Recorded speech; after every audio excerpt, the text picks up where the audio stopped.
Welcome to జో study club. So good morning అండి అందరికీ. సో లాస్ట్ క్లాస్లో మనము స్టేట్మెంట్స్ అండ్ అజంప్షన్స్ డీల్ చేసాం, అవునా కాదమ్మా? సో ప్రకటన మరియు ఊహానాలు. సో ఈరోజు క్లాస్లో మనము స్టేట్మెంట్స్ అండ్ ఆర్గ్యుమెంట్స్ డీల్ చేస్తాం. సో చూడండి, స్టేట్మెంట్స్ అండ్ ఆర్గ్యుమెంట్స్, ప్రకటనలు మరియు వాదనలు. Statements and arguments. సో అందరికీ తెలుసు స్టేట్మెంట్ అంటే ఏంటమ్మా? Clear explanation of something in written form. It is fixed అని చెప్పుకున్నాం. సో స్టేట్మెంట్స్ ఎన్ని రకాలు? General, political, economical, social, legal, cultural, scientifical. Yes or no? So ఇలాంటి స్టేట్మెంట్స్ ఈ యొక్క ఆర్గ్యుమెంట్స్లో కూడా ఉంటాయి. సో ఆర్గ్యుమెంట్కి అజంప్షన్కి తేడా చెప్పాను. సో ఏంటమ్మా డిఫరెన్స్? సో ఆర్గ్యుమెంట్ అంటే, అజంప్షన్ అంటే ఏంటి? It is tend to be right. So may be right, it may be true అని అర్థం. అంటే నిజమై ఉండొచ్చు, లేదు నిజం అవ్వాల్సిన, అంటే లాజికల్గా అది కరెక్ట్ అయ్యి ఉండొచ్చు అని చెప్పడం. అంటే విశ్లేషణాత్మకంగా ఆలోచించి మనము అది కరెక్టా కాదనేది చెప్పడమే అజంప్షన్. సో అజంప్షన్ అనేది సింగిల్ అజంప్షన్, అది కరెక్ట్, రైట్, పాజిటివ్ అన్నది. But what is an argument అంటే, సో చూడండి, ఆర్గ్యుమెంట్ అంటే a set of statements that convince people to be right. So చూడండి ఒకసారి, set of statements that convince people to be right అన్నాడు. So అసలు argument అంటే ఏంటి? సో మనము అరే వీడి ఆర్గ్యుమెంట్ చాలా కరెక్ట్రా, చాలా పాజిటివ్గా ఉందిరా అని అంటారు, అవునా కదా? వీడు నన్ను కన్విన్స్ చేశాడురా వాడి మాటలతో అని చెప్తుంటాం మనం. సో దాన్ని ఏమంటాము? ఆర్గ్యుమెంట్ అంటాం. సో చూడండి, సెట్ ఆఫ్ స్టేట్మెంట్స్, కొన్ని స్టేట్మెంట్స్ ఇస్తాడు, 1, 2, 3 స్టేట్మెంట్స్ దట్ కన్విన్స్ పీపుల్. ఆ యొక్క పీపుల్ని ఎవరైతే మనతో ఆర్గ్యూ చేస్తున్నారో ఆ వాళ్ళని మనం ఏం చేయాలట? మంది కరెక్టు, టు బి రైట్, మంది కరెక్టు అని చెప్పడమే, మంది కరెక్టు అని కన్విన్స్ చేయడమే, దాన్ని ఏమంటారు? ఆర్గ్యుమెంట్ అంటారు. ఇది ఎందులో అంటే జనరల్ పార్ట్లో. అంటే ఫర్ ఎగ్జాంపుల్ మీరు ఒక డిక్షనరీ తీసుకొని ఆర్గ్యుమెంట్ అంటే ఏంటి సార్ అంటే ఇది డెఫినేషన్ కనపడుతుంది. అసలు రీజనింగ్లో ఆర్గ్యుమెంట్ అంటే ఏంటి? ఓకే, రీజనింగ్లో ఆర్గ్యుమెంట్ అంటే ఏంటంటే అఫ్ కోర్స్ మీనింగ్ ఒకటే, బట్ మనకు తెలియాల్సింది ఆర్గ్యుమెంట్స్ అనేవి 2 టైప్స్ ఆఫ్ ఆర్గ్యుమెంట్, అంటే 2 టైప్స్ ఆఫ్ ఆర్గ్యుమెంట్. ఒకటి strong argument,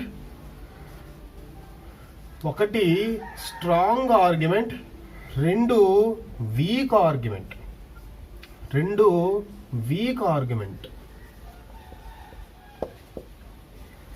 strong argument and రెండోది వీక్ ఆర్గ్యుమెంట్. అసలు స్ట్రాంగ్ ఆర్గ్యుమెంట్ అంటే ఏంటి, వీక్ ఆర్గ్యుమెంట్ అంటే ఏంటి? సో చూడండి, జనరల్గా మన ఇంగ్లీష్ డిక్షనరీ ప్రకారంగా లేదా తెలుగు డిక్షనరీ ప్రకారంగా ఆర్గ్యుమెంట్ అంటే ఏంటంటే మనము చెప్పేది, అంటే సెట్ ఆఫ్ స్టేట్మెంట్స్, మనం చెప్పే ప్రకటనలు అవతల వాళ్ళకి కన్విన్స్ అయ్యేటట్టు చెప్పాలి. రెండోది రైట్ అని చెప్పి వాళ్ళు కన్విన్స్ అవ్వాలి. సో ఇది general definition of an argument. But రీజనింగ్లో ఆర్గ్యుమెంట్ అంటే ఏంటి అని అంటే, of course argument definition okay, కాకపోతే 2 టైప్స్ ఆఫ్ ఆర్గ్యుమెంట్స్ ఉంటాయి. సో 2 టైప్స్ ఆఫ్ ఆర్గ్యుమెంట్స్ ఏవేవమ్మా? ఒకటి స్ట్రాంగ్ ఆర్గ్యుమెంట్, 2 వీక్ ఆర్గ్యుమెంట్. అంటే బలమైన వాదన, బలమైన అంటే బలహీనత వాదన. సో బలమైన వాదన అంటే ఏంటి? ఖచ్చితంగా రైట్ అవ్వాలి. ఆ రైట్ అనేది పాజిటివ్ ఉంటుంది, నెగిటివ్ ఉంటుంది. చూడండి, స్ట్రాంగ్ ఆర్గ్యుమెంట్లో పాజిటివ్ అంటే ఏంటమ్మా? ప్లస్, అవునా కదా? అంటే కరెక్ట్ అయినది. Negative argument, positive argument, negative argument. So చూడండి, పాజిటివ్లో స్ట్రాంగ్ ఆర్గ్యుమెంట్ వెతుక్కోవాలి, నెగిటివ్లో కూడా స్ట్రాంగ్ ఆర్గ్యుమెంట్ వెతకాలి. మా చూడండి, మనం వీక్ ఆర్గ్యుమెంట్ ఆన్సర్ చెప్పకూడదు. వీక్ ఆర్గ్యుమెంట్ అంటే ఏంటో చెప్తాను, అది దానికి అసలు వీక్ ఆర్గ్యుమెంట్ అంటే ఎలా ఉంటుంది అన్నది చెప్తాము. సో మనం క్వశ్చన్స్ రూపంలో ఎక్స్ప్లెయిన్ చేస్తాను. కాకపోతే మీరు ఆన్సర్ పెట్టాల్సింది చూడండి ఒకసారి. ఇక్కడ స్టేట్మెంట్స్ ఇస్తాడమ్మా, ప్రకటన ఇస్తాడు, కిందన ఎస్ అని చెప్పిస్తాడు, అంటే అవును. నో అంటే కాదు అని అంటాడు. ఎస్ అంటే అవును, నో అంటే కాదు. ఎస్ అంటే అవును, అవునులో స్ట్రాంగ్ ఆర్గ్యుమెంట్, అంటే పాజిటివ్లో స్ట్రాంగ్ ఆర్గ్యుమెంట్, అవునులో పాజిటివ్ స్ట్రాంగ్ ఆర్గ్యుమెంట్. అదే నో అంటే, నో అంటే ఖచ్చితంగా కాదు అనేది కూడా స్ట్రాంగే కదా. మా చూడండి, పాజిటివ్ స్ట్రాంగ్, ఎస్ ఇది కూడా ఆర్గ్యుమెంట్, నో ఇది కూడా ఆర్గ్యుమెంట్. మనం వెతకాల్సింది ఏంటి, స్ట్రాంగ్ వీకా, స్ట్రాంగ్ ఆర్గ్యుమెంట్. సో బలమైన వాదన మనము ఆన్సర్ చెప్పాలి. ఒక చిన్న ఎగ్జాంపుల్ చెప్తామమ్మా. సో ఆ ఎగ్జాంపుల్ రాసుకోండి అందరూ. భారతీయ హాకీ టీం యూరోపియన్ కోచ్ సేవలు తీసుకొనుట సబబేనా అని అడిగాడు.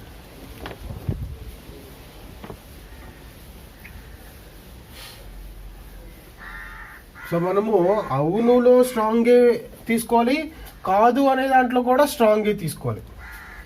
అవును అనే దాంట్లో స్ట్రాంగే తీసుకోవాలి, కాదు అనే దాంట్లో కూడా స్ట్రాంగే తీసుకోవాలి. రైట్, బలమైనదే తీసుకోవాలి.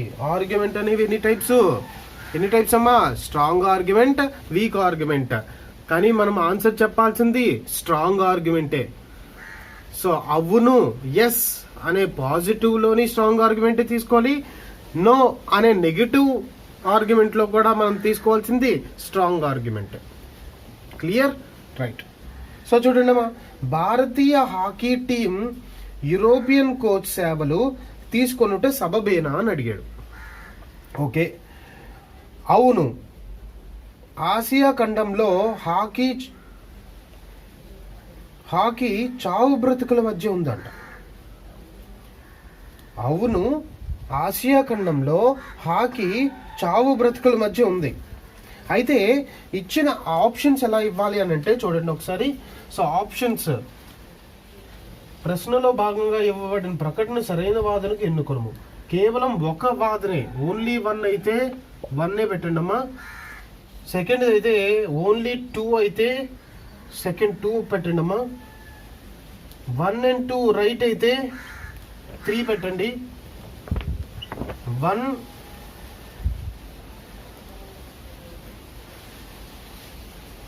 or 4 1 or 2 రైట్ అయితే 1 or 2 రైట్ అయితే 4, అంటే 2 కాకపోతే 4 పెట్టండి.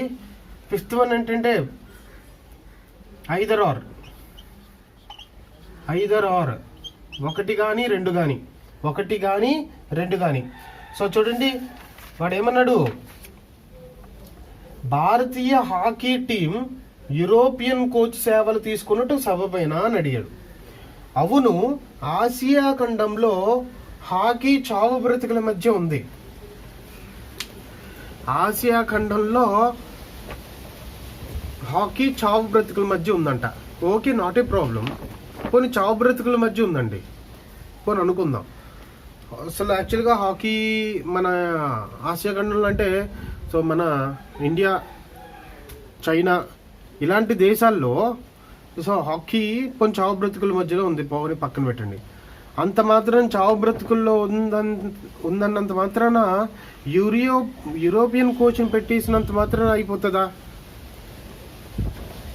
అసలు హాకీ చావు బ్రతుకుల మధ్య ఉండడానికి యూరోపియన్ కోచ్ పెట్టడానికి అసలు ఏమైనా సంబంధం ఉందమ్మా?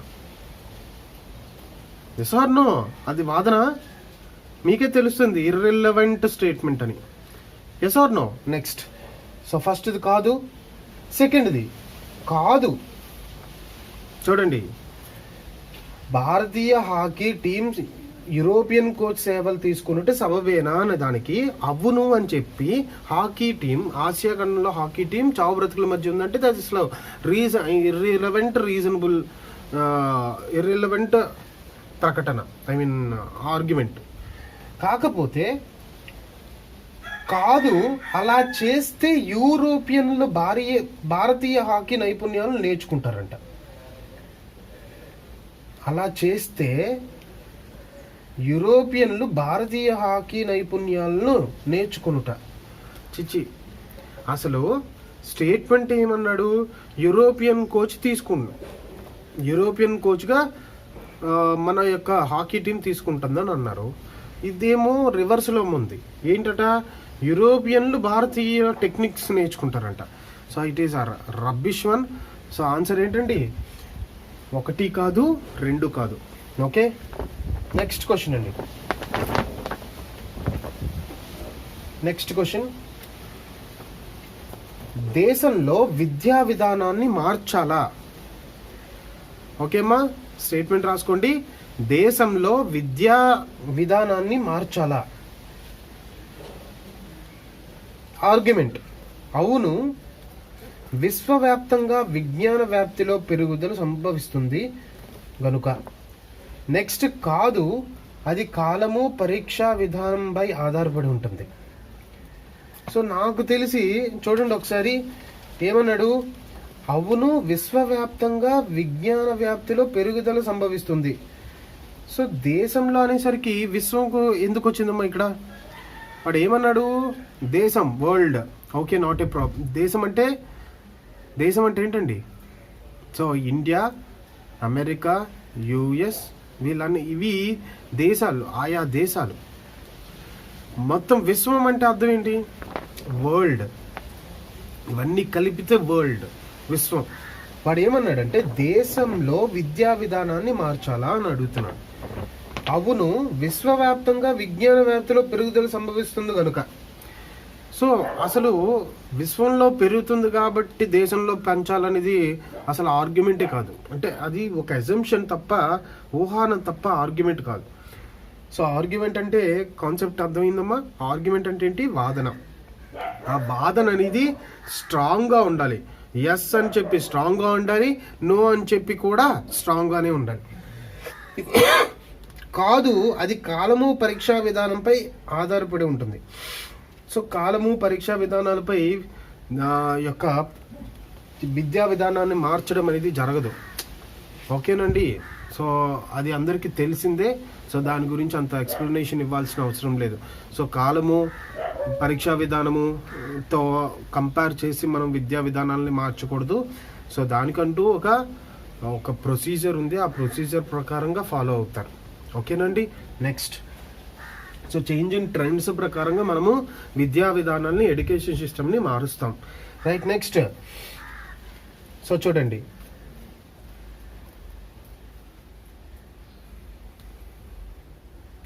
జంతువుల వేటను పూర్తి స్థాయిలో నిషేధించాలా? సో కిల్లింగ్ ఆఫ్ యానిమల్స్ అనేది విల్ బి ప్రొహిబిటెడ్. అంటే ప్రొహిబిటెడ్ అంటే నిషేధించడం. Okay, so killing animals, so మనము హంటింగ్ ఆర్ కిల్లింగ్ యానిమల్స్ అంటాం. హంటింగ్ యానిమల్స్ అనేది సో పూర్తిగా నిషేధించాలా అంటే, సో ఆర్గ్యుమెంట్ చూడండి ఒకసారి. అవును, వేటగాళ్ళు బాగా డబ్బు సంపాదిస్తున్నారంట. సో అవును, వేటగాళ్ళు డబ్బులు సంపాదిస్తున్నారు. అసలు వాదన అనేది అసలు వీక్ ఆర్గ్యుమెంట్ అని క్లియర్గా తెలుస్తుంది. అదొక ఊహను, అంటే డబ్బులు సంపాదిస్తారు అనేది ఊహ. అదే పర్ఫెక్ట్ రీజన్ కాదు. అందువల్ల డబ్బులు సంపాదిస్తారు కాబట్టి హంటింగ్ ఆపేయడం అనేది చాలా తప్పు కదండి. So first one is wrong. Second ఏంటంటే, కాదు, జంతువుల వేటపై నిషేధం పూర్తి స్థాయిలో అమలు జరపలేమంట. సో జంతువులపై వేటను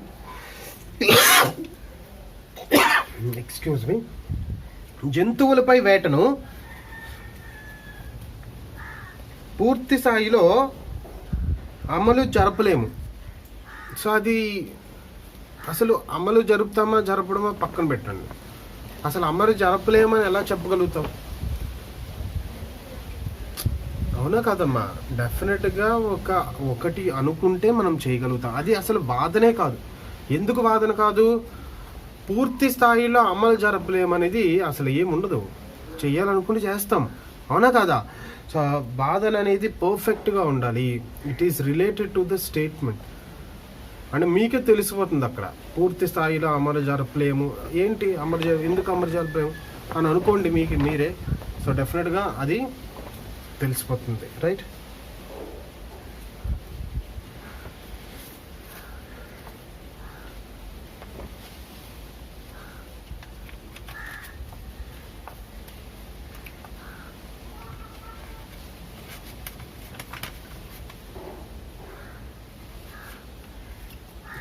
సో మనందరికీ తెలిసిందే, కాలేజీలో ర్యాగింగ్ పద్ధతి మంచిదేనా? స్టేట్మెంట్, కాలేజీలో ర్యాగింగ్ పద్ధతి మంచిదేనా అని అంటున్నాడమ్మా. అవును, సున్నిత ర్యాగింగ్ వల్ల చూడండి, అవును సున్నిత ర్యాగింగ్ విద్యార్థుల మధ్య స్నేహపూర్వక వాతావరణం నెలకొనడానికి తోడ్పడుతుందంట. ఓకే, సున్నిత ర్యాగింగ్ విద్యార్థుల మధ్య స్నేహపూరిత వాతావరణం నెలకొనడానికి. ఓకే, నెక్స్ట్, ర్యాగింగ్ పేరు మీద చేసే టార్చర్ వల్ల విద్యార్థులు చాలా ఇబ్బందులకు గురవుతున్నారు. డెఫినెట్లీ రెండు తెలుస్తున్నాయి. సో అది అసలు ఆర్గ్యుమెంట్స్ అనేది పర్ఫెక్ట్గా క్లియర్గా తెలుస్తుంది. ఎందుకు? సో డెఫినెట్గా కాలేజ్ అనేసరికి సో పరిచయాలు ఉండాలి, డెఫినెట్గా ఇంటరాక్షన్ ఉండాలి. సో ఒకరి మధ్య ఒకరి ఇంటరాక్షన్ ఉండాలి. అది సాఫ్ట్గా ఇంటరాక్షన్ ఉండాలి. సో దాన్ని ర్యాగింగ్ అనే పద్ధతిలో ఎక్కువగా ఇన్ఫ్లుయెన్స్ చేస్తున్నారు. ఓకే, సో వరస్ట్గా ర్యాగింగ్ చేస్తున్నారు కాబట్టి డెఫినెట్గా స్టూడెంట్స్ పై కూడా ప్రభావం ఏర్పడుతుంది అనేది నిజం. సో రెండు ఆర్గ్యుమెంట్లు స్ట్రాంగ్ ఆర్గ్యుమెంట్లు కాబట్టి ఆన్సర్ ఆప్షన్ ఏమి ఇస్తామమ్మా? థర్డ్ ఆప్షన్ ఇస్తాము. ఎందుకంటే both 1 and 2 are right. So 1 మరియు 2 రైట్. సో నెక్స్ట్ క్వశ్చన్, ఇది రీసెంట్ ట్రెండ్ క్వశ్చన్. సో మన ముఖ్యమంత్రి వైఎస్ జగన్మోహన్ రెడ్డి గారి నిర్ణయం తీసుకున్నారు. అది ఏంటి అంటే అందరికీ తెలుసు. సో దేశంలో ఆంగ్ల మాధ్యమంలోనే బోధించాలా? దేశంలో అవ్వచ్చు, ఆంధ్ర రాష్ట్రంలో అవ్వచ్చు, ఒకటంటూ తీసుకోండి. సో మొత్తం స్టేట్ ఇండియా ద కంట్రీ మొత్తం ఆంగ్ల మాధ్యమంలోనే బోధించాలా అని అంటున్నాడండి, English medium schools. So recent news, అవునా కదా? సో దానికి అవును అని చెప్పి ఇతర దేశాల్లో కూడా అలాగే చేస్తున్నారు కనుక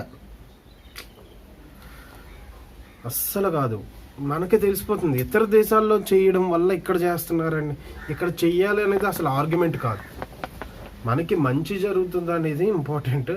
అసలు ఆర్గ్యుమెంట్ అనేది పర్ఫెక్ట్గా ఉండాలి, right? It should not be ambiguous అంటారు. అంటే ఒక ఫాల్స్ స్టేట్మెంట్స్ మనకే అనిపిస్తుంది, ఏంటి ఆర్గ్యుమెంట్ ఇలా చేస్తున్నామని. సో ఒకరి మధ్య డిబేట్, మన ఇద్దరి మధ్య డిబేట్ జరుగుతుంది అనుకోండి.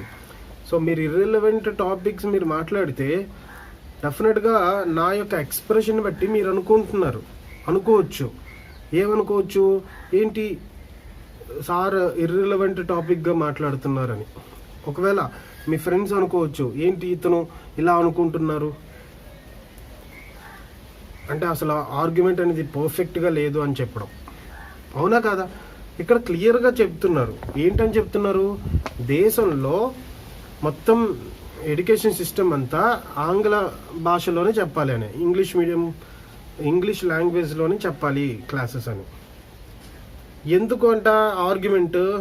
ఇతర దేశాల్లో పాటిస్తున్నారు కాబట్టి మన దేశంలో పాటించాలనేది. So it is rubbish. Next, అసలు కాదండి, ఫస్ట్ ఆన్సర్ కాదు, సెకండ్ ఆన్సర్ చూద్దామమ్మా. సెకండ్, ఇంగ్లీష్లో ఉన్నత విద్యకు సంబంధించి విలువైన సమాచారం విరివిగా దొరుకుతుంది మరియు ఇంగ్లీష్ వల్ల ఎన్నో ఉపయోగాలు ఉన్నాయి. ఓకే, ఓకే చూడండి, ఇంగ్లీష్లో ఉన్నత విద్యకు సంబంధించి విలువైన సమాచారం విరివిగా దొరుకుతుంది మరియు ఇంగ్లీష్ వల్ల ఎన్నో ఉపయోగాలు ఉన్నాయి. సో ఓకే, ఇది రీజనబుల్, ఇది క్లియర్ ఆర్గ్యుమెంట్. అంటే వేరే లాంగ్వేజ్ని ఏమీ అనట్లేదు వాళ్ళు. ఏమంటున్నారు, ఇంగ్లీష్లో ఎక్కువగా నాలెడ్జ్ అనేది మనం ఎక్వైర్ చేసుకోవచ్చు. సో ఆల్రెడీ తెలుసు. So to create knowledge, to acquire knowledge. So నాలెడ్జ్ని మనం క్రియేట్ చేయొచ్చు, ఉన్న నాలెడ్జ్ని తీసుకోవచ్చు. సో ఎక్కువ నాలెడ్జ్ని క్రియేట్ చేయడానికి ఇంగ్లీష్ మీడియంలో, ఇంగ్లీష్ లిటరేచర్లో, ఇంగ్లీష్ లాంగ్వేజ్లో ఎక్కువ సోర్సెస్ ఉన్నాయనేది నిజం, definitely.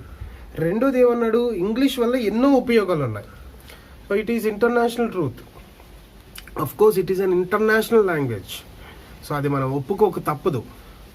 So it is an international language వల్ల దానికంటూ ఒక గుర్తింపు ఉంది. సో ఎన్నో ఉపయోగాలు ఉన్నాయి అనేది డెఫినెట్లీ రైట్. అంతే తప్ప సంథింగ్ లైక్ తెలుగు, మన లోకల్ స్టేట్ లాంగ్వేజెస్ ఇవి మంచిది కాదు అని చెప్పి వాడు అనలేదు. ఓకే, అలా చెప్తూ కంపేర్ చేసి ఆర్గ్యుమెంట్ ఇస్తే అది వీక్ ఆర్గ్యుమెంట్ అవుతుంది, లేదా అసలు ఆర్గ్యుమెంటే కాదు. కానీ ఇక్కడ ఏమన్నాడు, ఇంగ్లీష్ వల్ల ఎన్నో ఉపయోగాలు ఉన్నాయి, విరివిరిగా నాలెడ్జ్ మనము ఇవ్వచ్చు అని చెప్పడం. Right, next. సో ఆన్సర్ ఏమవుతుందండి, only 2 is right answer.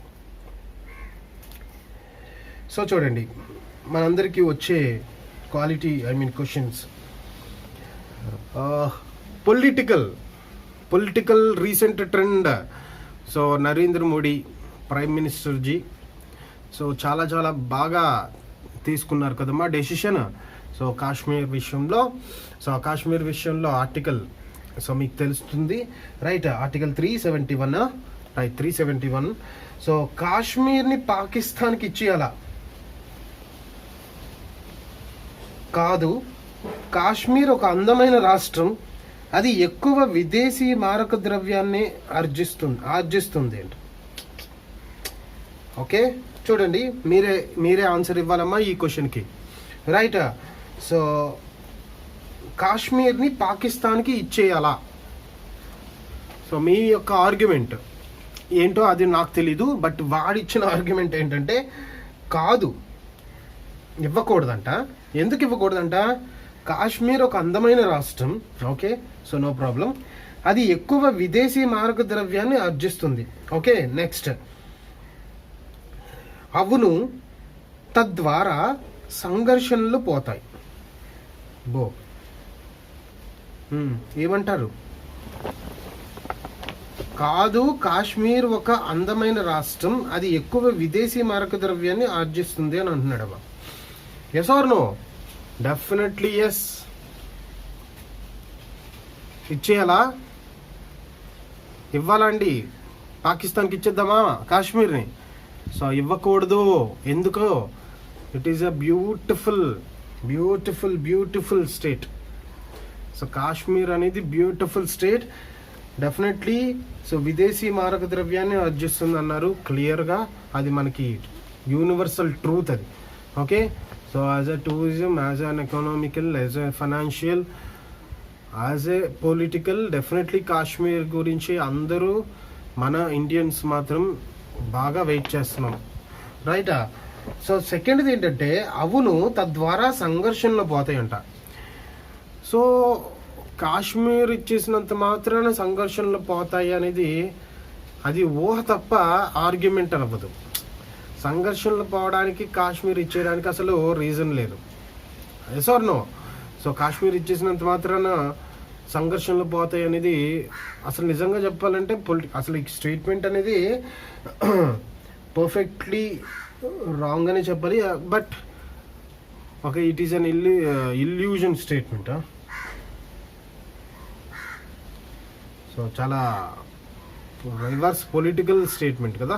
So political స్టేట్మెంట్లో ఎవరు ఊహ వాళ్ళది, ఎవరు ఆర్గ్యుమెంట్ వాళ్ళది. బట్ ఆర్గ్యుమెంట్ ఎప్పుడూ కూడా సో ఇచ్చిన స్టేట్మెంట్ ప్రకారంగానే ఉండాలి. కాబట్టి కాశ్మీర్ని ఇచ్చేయాలా అని అడుగుతున్నాడు పాకిస్తాన్కి. సో ఇవ్వకూడదు. ఎందుకు ఇవ్వకూడదు అని అంటే, it is a beautiful state. So ఖచ్చితంగా అందమైన రాష్ట్రం. రెండోది, విదేశీ ద్రవ్యాలని ఆర్జిస్తుంది అంటే క్లియర్గా. సో టూరిజం ప్లేసెస్ కానీ ఎకనామికల్గా ఫైనాన్షియల్గా the Kashmir attracts other countries, right. So డెఫినెట్గా ఇవ్వకూడదు సో అని చెప్తున్నాడు కాబట్టి అది ఒక ఆర్గ్యుమెంట్, అది స్ట్రాంగ్ ఆర్గ్యుమెంటే.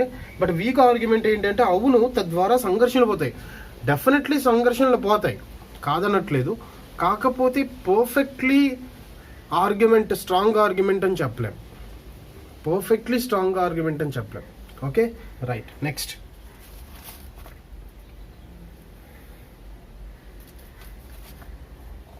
దేశంలో కొత్త విశ్వవిద్యాలయాలు స్థాపించాలా అని అడుగుతున్నాడండి.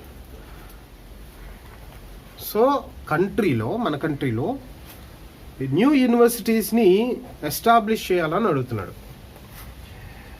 సో దానికి ఆర్గ్యుమెంట్ ఏంటంటే కాదు, ఇన్ని ఉన్నప్పటికీ పూర్తి అక్షరాస్యత సాధ్యపడదు లేదు.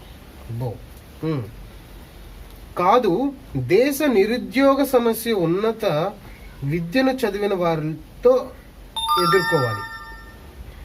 ఓకే అండి, చూడండి ఒకసారి అమ్మా. దేశంలో కొత్త విశ్వవిద్యాలయాలను స్థాపించాలా అని అడుగుతున్నాడండి. కాదు, నో. సో నోలో కూడా స్ట్రాంగ్ ఉండాలి, నోలో కూడా బలమైంది ఉండాలి. వాడు నెగిటివ్లోనే చెప్పని కానీ పర్ఫెక్ట్లీ నెగిటివ్ చెప్పాలి. చూడండి, పాజిటివ్లో చెప్పినా పర్ఫెక్ట్లీ పాజిటివ్ చెప్పాలి, నెగిటివ్లో చెప్పినా పర్ఫెక్ట్లీ నెగిటివ్ చెప్పాలి. దాన్నే స్ట్రాంగ్ ఆర్గ్యుమెంట్ అంటారు. అంతే తప్ప ఎస్ అంటే స్ట్రాంగ్, నో అంటే వీక్ అని కాదు. మనం ఎస్ అన్నా కూడా స్ట్రాంగ్ ఆర్గ్యుమెంట్ ఆన్సర్ ఇవ్వాలి, వీక్ అన్నా కూడా నో అన్నా కూడా అందులో కూడా స్ట్రాంగ్ ఆర్గ్యుమెంట్ ఇవ్వాలి. సో ఆన్సర్ చెప్పండి. కాదు, ఇన్ని ఉన్నప్పటికీ పూర్తి అక్షరాస్యత సాధ్యపడలేదు. సో ఇన్ని ఉన్నప్పటికీ అనేది పూర్తి అక్షరాస్యత సాధ్యపడలేదు అనేది. సో అక్షరాస్యత అంటే ఏంటండి? So English medium students literacy, okay, చదువుకునే వాళ్ళ రేట్ని ఏమన్నాము? లిటరసీ రేట్స్ అన్నాం. సో ఇన్ని విశ్వవిద్యాలయాలు ఉన్నప్పటికీ అక్షరాస్యత సాధించలేకపోయామనేది. So it is definitely an argument, but it is a weak argument. Okay, strong argument అని చెప్పలేం. నెక్స్ట్ మళ్ళీ ఇది కూడా కాదు అన్నాడు. నో, దేశ నిరుద్యోగ సమస్య ఉన్నత విద్యను చదివిన వారితో ఎదుర్కోవాలంట. ఓకే, దేశ నిరుద్యోగ సమస్యను ఉన్నత విద్యను చదివిన వారితో ఎదుర్కోవాలి అంటే ఉన్నత విద్య చదివితేనే దేశ నిరుద్యోగతని అంటే అన్ఎంప్లాయ్మెంట్ని మనం ఇంక్రీజ్ చేస్తామా? అసలు ఇర్రెలవెంట్ రబ్బిష్ అని తెలుస్తుంది అక్కడ. అంటే those who are highly qualified క్యాండిడేట్సే అన్ఎంప్లాయ్మెంట్ని తీర్చగలుగుతారా? సో అసలు దానికి దీనికి సంబంధం ఏముందన్నమా? సో అసలు సంబంధమే లేదు. సో ఆప్షన్ ఏం చెప్పుకోవాలి? 1 కాదు 2 కాదు అంటే ఆప్షన్ 4.